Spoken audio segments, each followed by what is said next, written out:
आप सभी सुनने वालों को मेरा नमस्कार हो। अभी हमारा इस समय विषय चल रहा है ब्रह्म ज्ञान के बारे में। कुछ वीडियो में बना चुका हूँ ब्रह्म ज्ञान के बारे में, और इससे अब आगे मैंने कुछ श्रीमद् भगवद गीता से कुछ ज्ञान की बातें ली हैं, जो कि भगवान कृष्ण अर्जुन को समझा रहे हैं कि अर्जुन युद्ध कर तभी तेरी विजय होगी। युद्ध करने में कोई डरने की बात नहीं है। जो कुछ कर रहा हूँ मैं ही कर रहा हूँ, तू तो एक निमित्त कारण है। इस प्रकार मैं आप सबसे कह रहा हूँ कि हम भी भक्ति ज्ञान वैराग के बारे में युद्ध करें, यानी वो हम कोई बातें सीखें जिससे हमारा कल्याण हो सके। हम भगवान से प्रार्थना करते हैं कि आप सबकी बुद्धि ठीक रखे और भगवान की भक्ति में लग जाए। भक्ति सर्वोपरि होती है, भक्ति के बाद ही वैराग और ज्ञान प्राप्त होता है। जब तक भक्ति नहीं है तो हम कुछ भी नहीं प्राप्त कर सकते।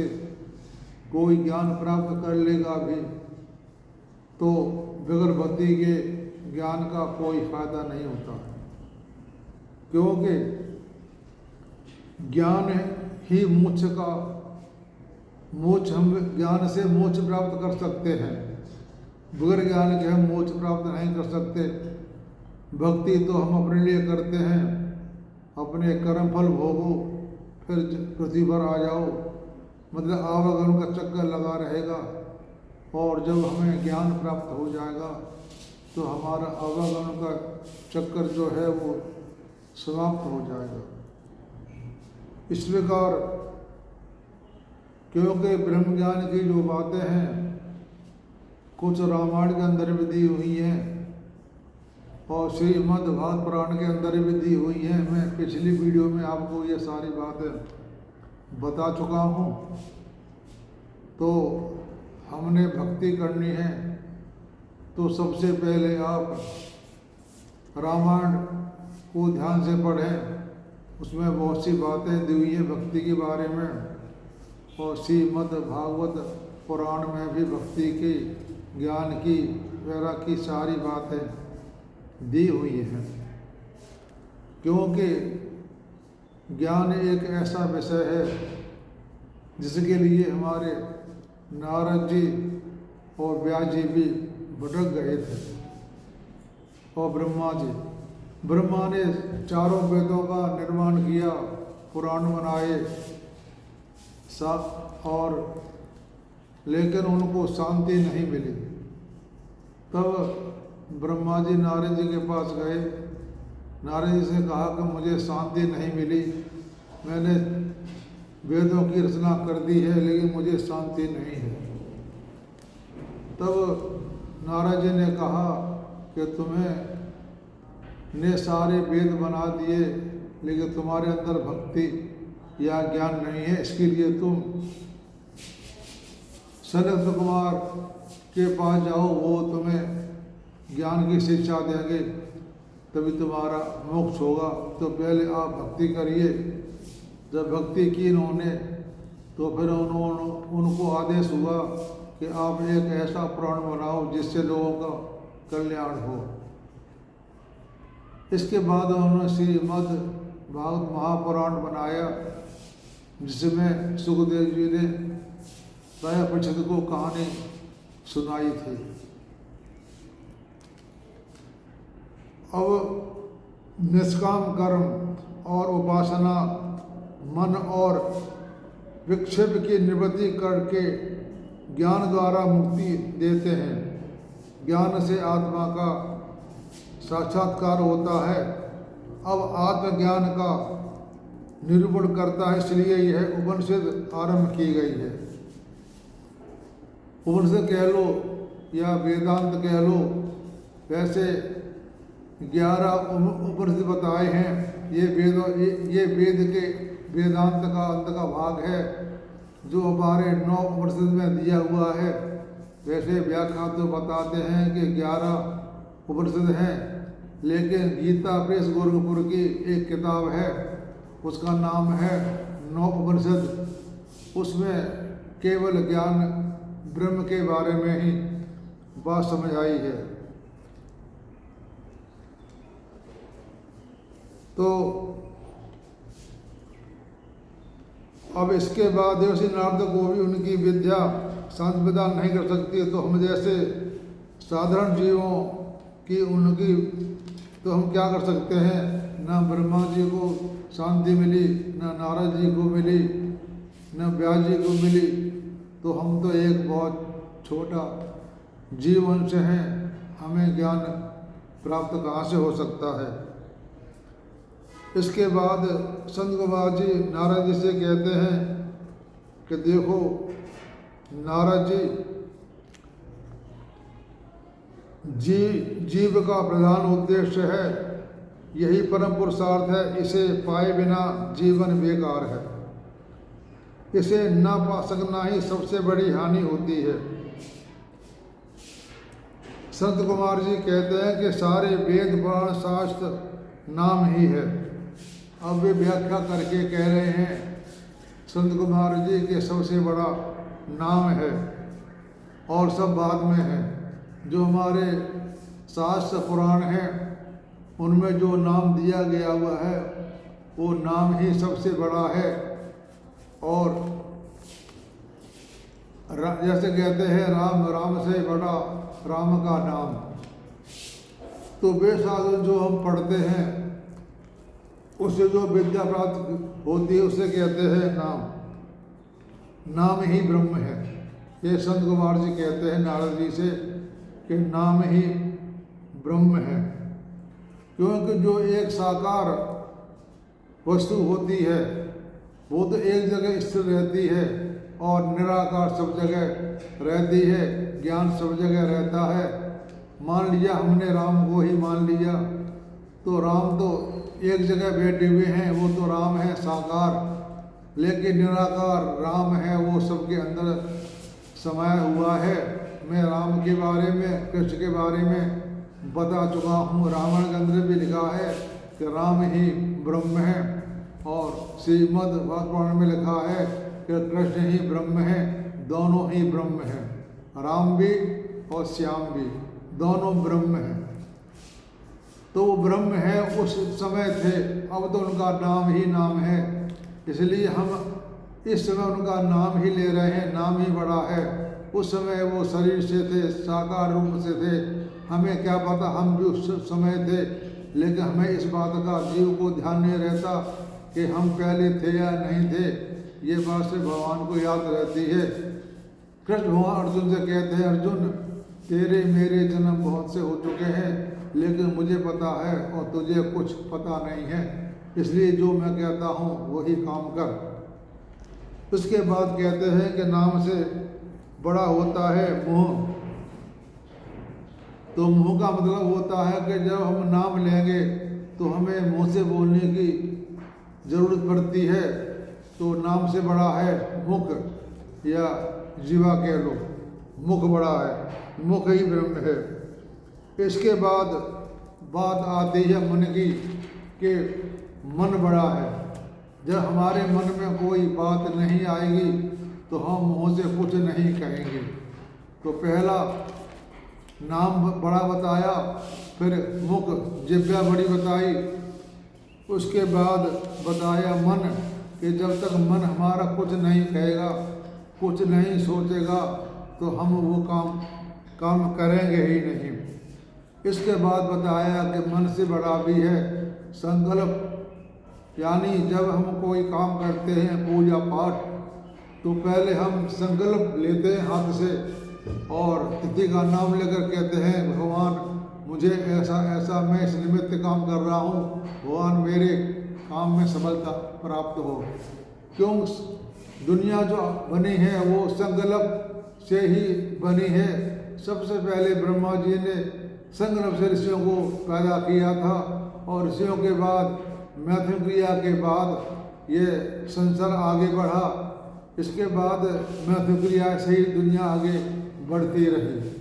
यानी संकल्प से ही ब्रह्मा जी ने पहले पुत्र स्त्री और पुत्र पैदा किए और उनसे संतान पैदा हुई।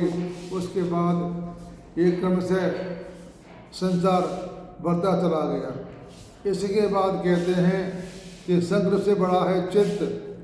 जिस समय पुरुष चेतवान होता है यानी उसमें चेतन शक्ति आती है, चेतन ही ब्रह्म है, तभी वह संकल्प करता है, फिर मनन करता है, इसके बाद वाणी को प्रेरित करता है। संकल्प से ही ब्रह्मा जी सृष्टि उत्पन्न की थी। ऋषि गण संकल्प से ही देन है। उसके बाद आता है ध्यान कि चित्त से बड़ा है ध्यान। जब हम मन में ध्यान ही चित्त से बढ़कर है, मानो पृथ्वी ध्यान करती है, अंतरिक्ष, ध्रुवलोक, पर्वत तथा देवता और मनुष्य भी यानी ध्यान करते हैं। अतः जो लोग यहाँ मनुष्य से में महत्व प्राप्त करते हैं यानी ध्यान के लाभ का ही अहम पाते हैं। जो क्षुद्र नीच होते हैं वे भी कलह प्रिय यानी झगड़ा आदि चुगली करते सका, इसको भी ध्यान कहते हैं। यानी कोई भी काम आदमी अच्छा करता है तो सोचता है कि मैं ये फलाना काम करूं तो ऐसा होगा। कोई बुरा काम करता है वो भी ध्यान करता है कि मैं ऐसा काम करूं तो लोगों को कष्ट पहुंचेगा। यानी जब हम किसी का ध्यान करते हैं तब हम वही काम करते हैं, अच्छा हो या बुरा हो।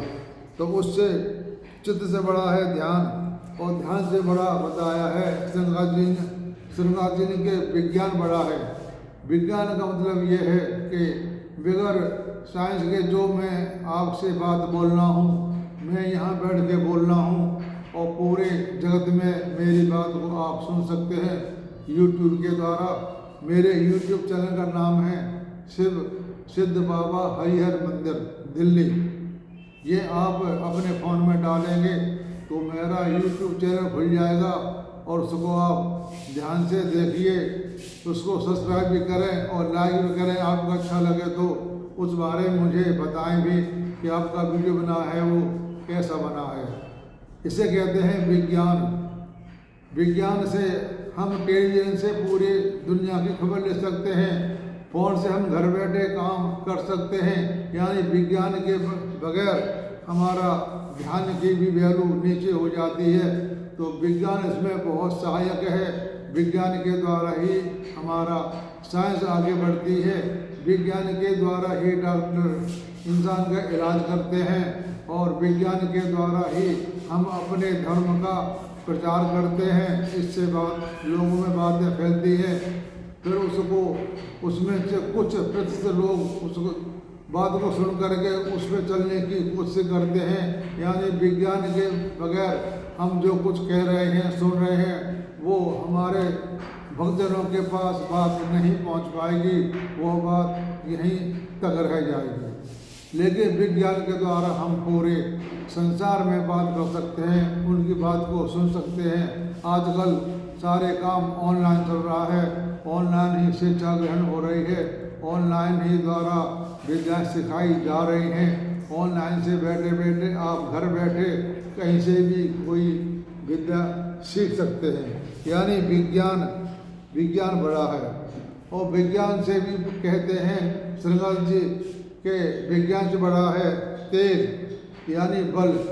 अगर हमारे अंदर बल शक्ति नहीं होगी तो हम कुछ नहीं कर पाएंगे। हमारे अंदर बल होता है, ताकत होती है, तभी हम कुछ पढ़ेंगे, बैठेंगे, सुनेंगे, ध्यान करेंगे। बगैर तेज के कुछ भी नहीं हो सकता। जैसे इसके बगैर हम कुछ नहीं कर सकते। और क्योंकि बल से ही सारे लोग अपनी अपनी जगह पर स्थित बल से भी बढ़कर हैं। यानी हमारे परम परमात्मा ने जो लोग बनाए हैं वो अपनी ही दूरी पर अपनी जगह पर ही संसार में आकाश में घूम रहे हैं। अपनी गति के अनुसार चल रहे हैं, कोई किसी से टकराता नहीं है, यानी अपने तेज के कारण वे अपनी इस जगह पे घूम रहे हैं। और फिर कहते हैं कि इससे ही बढ़कर होता है अन्न, जैसे हम खाकर जीवित रहते हैं, अगर अन्न नहीं होगा तो हम जीवित नहीं रहेंगे, हम जीवित नहीं रहेंगे तो हम कुछ नहीं कर पाएंगे। यानी तेज से बढ़कर है अन्न और अन्न से बढ़कर है जल। अन्न तो हमने खा लिया, अगर हम पानी पीने को नहीं मिलेगा तो हमारे प्राण पखेरु उड़ करके बाहर निकल जाएंगे। अन्न खाने के बाद हमें जल चाहिए और जल से फिर कहते हैं संत कुमार जी कि जल से बड़ा है आकाश, आकाश ही पर ब्रह्म है, आकाश से ही सारी शक्तियाँ निकलती हैं और आकाश में ही विलीन हो जाती हैं। अन्न से बढ़कर आकाश है, क्योंकि सारे लोग आकाश में ही टिके हैं, आकाश में ही सूर्य, चंद्र, नक्षत्र और अग्नि स्थित है।